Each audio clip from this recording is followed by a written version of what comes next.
Hello, welcome to Have Roots Will Travel. My name is Lisa Elvin Staltari, and I am a genealogist and a passionate traveler. For those of you who are returning viewers, I have been doing a series on Les Filles du Roi, the King's Daughters. There are about 700 of them. We're on number 60 today, so you can tell we have a long way to go. But this has been a labor of love. I started off just doing it for fun and just growing with it, you know. And I do have other videos as well, travel videos and some videos on genealogy, all that good stuff as well. And eventually I'll do something else, but for right now I want to finish Les Filles du Roi. And I am a descendant of Les Filles du Roi. I'm originally from Drummondville, Quebec. I now live in Arizona, but I have deep, deep roots in La Belle Provence. Before we move on, I want to make sure you know that if there is a Fille du Roi that you would like to feature, you'd like me to feature, please list her name down below, and I will absolutely put her on the list and get to her as quick as I can. I can be reached at lisa@haverootswilltravel.com. I can also, just to let you know, I have a website, Facebook page, Have Roots Will Travel, and I'm also on Twitter. So I love hearing from you. You know, all of the above comments, concerns, questions, anything like that. I really, really enjoy hearing the feedback. For those of you who are regular viewers, you know that I have produced a video called Les Filles du Roi, the Program 2.0, in which I go into the program in great detail and understanding what the Filles du Roi had to go through, how they were recruited, all of that. And for those of you who are interested, I think it would be worth your viewing, because you will really get a sense of what your ancestor went through in order to get to New France. So let's see who is number 60. This week's Fille du Roi is Jeanne Denot, and she is a viewer request, but she also is the great-grandmother of my best friend. Many of you have heard me speak of her, of a work colleague who didn't know she even had any French Canadian, and also of my best friend's daughter. On her father's side, she is also descendant from this lady, and one of my dear friend's husbands is also descendant from this lady. So absolutely, I think that this is a lady who had a lot of influence, shall we say.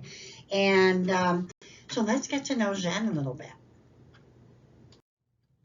So Jeanne was born in 1645 in the first arrondissement of Paris, and baptized at Saint-Germain-l'Auxerrois, which is a renowned church in Paris. Her parents were Antoine Denot and Catherine Leduc. Now, the church of l'Auxerrois, or Saint-Germain, was built in the 13th century, and major modifications in the 15th and 16th century. And from 1608 until 1806, it was the parish church for the inhabitants of the palace. And many notable artists and architects who worked on the palace have their tombs in the church. Since the 2019 fire, which badly damaged Notre Dame de Paris Cathedral, the cathedral regular services have been held at Saint-Germain because it is large enough. Now let's talk about the location in Paris. The first arrondissement, which is the first circle, remember, arrondissement means circle, and it is referred to as Le Premier, and it is governed locally with the 2nd, 3rd, and 4th arrondissement, and it forms the first sector of Paris, the Paris Center. It's also known as Le Louvre because principally, and it is situated principally on the right bank of the River Seine. Now, there's not a lot of people that live here now because it's one of the oldest, and most of it is taken up by the Louvre and other major monuments. This locality is one of the oldest areas in Paris, the Ile de la Cité having been the heart of the city of Lutetia, conquered by the Romans in 52 BC, while some parts on the right bank date back to the early Middle Ages. you know, like I've mentioned, the Louvre Museum. Many of you know about the Tuileries Gardens. The Forum des Halles is the largest shopping mall in Paris, and the remainder of the arrondissement is dedicated to business and administration. Obviously, that was not the case in her time, but this is, I'm sure you want to visit it if this is your ancestry. And this is how we find le premier arrondissement, the first arrondissement of Paris. This is an old map, actually, right on the left. I was able to get that from Google. And then, of course, the church. And then that is a depiction of the first arrondissement as it would have looked in early 1900s. So let's see when Jeanne came to New France. So sometime in 1666, Jeanne decided to come to New France. I do not know the name of the ship. The ship for 1666, I have been unable to get that information. Anyone who has the information, please help me out and send me a note. Her father had passed away, and she was now 21 and about to embark on a grand adventure. So the groom that she selects, or selects her, his name is André Robideau de l'Espagnol, and he was born about 1640. And here's what makes him special. He was born in Saint Maria in Galicia, Spain. So this is our very first Spanish. We had one that was born kind of close to Spain, but this one is like right in there. And remember that Dit name? That means André Robideau, Dit, also known as the Spaniard. So that's how we know. Now that church, the picture on your left, that is the church that exists in Saint Maria in Galicia. I cannot, be certain this is the church, but I'm fairly confident that this one is where he would have been baptized. Now, how did André make his way to New France?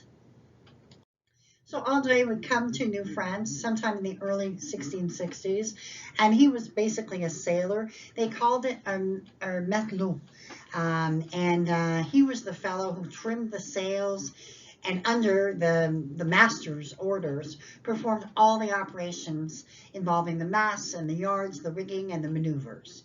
But in New France, the role of the sailor went beyond this particular definition.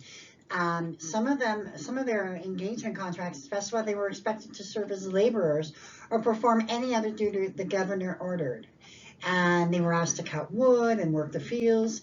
At times they were sailors. They were just sailors. They worked side by side with the colony's soldiers. And eventually they actually became soldiers as well. So that was, that was his passageway to get to the New World.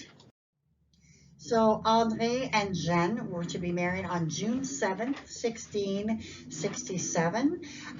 So I'm pretty sure that André by then had gained his freedom. He was no longer an indentured servant and could now, get land and start his life.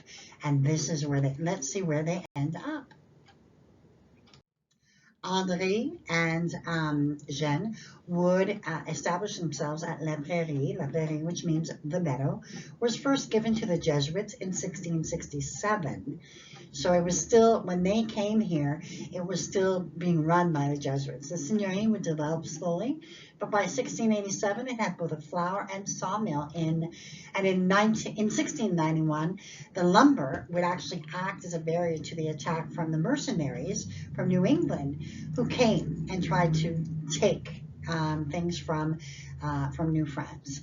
And later, a small wooden church was built as well, and that is a depiction of that first church. So Romaine, their first daughter, married at 13 years of age a 35-year-old man named Jean Roux, but they did not have any children. She then married Jean Patenot, who was 32, and had 3 children, 2 of whom reached adulthood. Just remarkable to me. Marguerite died in infancy. Jeanne-Marie married Gabriel Lemieux, had 10 children, 8 of whom made it to adulthood. Guillaume married Marie-Françoise Guérin and had 13 children, 8 of whom reached adulthood. And Joseph married Jeanne Séguin and had 11 children, 7 of whom made it to adulthood. On the 1st of April, André of 1678, André would pass away and was buried at Laprairie. Now, by August, Jeanne finds another husband because remember, she's got children and she has to somehow make it work. So her new husband was Jacques, surprenant dit sans souci. I love that name. It's just so for those English-speaking people, Jacques surprenant means surprised. Dit sans souci means without worry. So this is a guy who was, surprised without any worry. Surprenant is astonishing or surprising. So it's just a great name. He was born in 1645 in the town of Saint-Martin-du-Vieux-Belem. His parents were Jacques Surprenant and Louise Requette. He arrived in New France with the Contrecoeur Company of the Carignac Regiment in August of 1665. So let's get to know a little bit about Saint-Martin-du-Vieux-Belem, which literally means Saint Martin of the Old Belem. Saint Martin, the church where Jacques would have been baptized, dates from the 11th century, and parts of it were a Benedictine abbey. It was actually the place of worship of King St. Louis during the siege of the town of Belem by his mother Blanche of Castile in 1228. Don't you wish you had the time in the world to just find out all about these different, castles and where they were living? Today, this place has about 562 inhabitants. In 1665, as I've stated, he joined up. He said, I'm out of here. So I want to establish a new life. How Jacques met Jeanne is a mystery. But Jacques received a concession of land from the Jesuits in Laprairie in 1674. So he would have worked as a soldier, possibly done, odd jobs, but he eventually had enough money to receive a concession from the Jesuits in Laprairie, where Jeanne was living with André. So it's possible that, they just met. And by André dies in April, and by August, Jeanne is marrying Jacques. And let's have a look at the family they create. Let's have a look at the family that Jacques and Jeanne would create together. Jean, their firstborn, would die in infancy. Their second daughter, Marguerite, would also die at 3 years of age. Pierre would marry, their third child, would marry Marie-Anne Têtu de Marivière and have 10 children, 8 of whom would reach adulthood. Laurent would marry Jeanne Beauvais and have 6 children, all of whom would make it. Catherine would marry Jeanne Denot and have 6 children, 6 of whom all of whom would make it to adulthood. She was left a widow at 30, and then she would then remarry Jean Berthaud and have 1 child who also made it. Her third marriage later in life to Antoine Jacques Boyer did not produce any children. Marie would marry François Lefebvre and did not have any children before passing away at the age of 27. Claude and Anne would both die in infancy. Jeanne would die sometime between 1692 and 1701 when she's listed as deceased in one of her son's marriage records. Jacques would pass away July 15, 1710. He's buried in the cemetery at Laprairie, where I'm hoping Jeanne is also buried with him. And so ends another episode number 60. Jeanne Denot is a brave and was a brave and strong-willed woman who never gave up and just kept going on no matter, how many disappointments she might have had in life. And certainly having, lost 1 husband, she managed to recreate her life. And eventually, although she did not live a long life, she contributed greatly to both Laprairie and to the descendants that she produced, because by I believe it was by 1729, she would go on to have had, I believe it was 173 descendants from those 2 marriages. So that's why, even though she didn't live a long life, it has all to do with how, well, you saw in the other case where Anne the Knight had 1 child and ended up being number 1. Jeanne Denot is actually in the top 20 in terms of being the top fille du roi in terms of descendancy as of 1729. So with that, we thank her so much. And I bid you adieu until we meet again on video episode number 61. Until then, au revoir.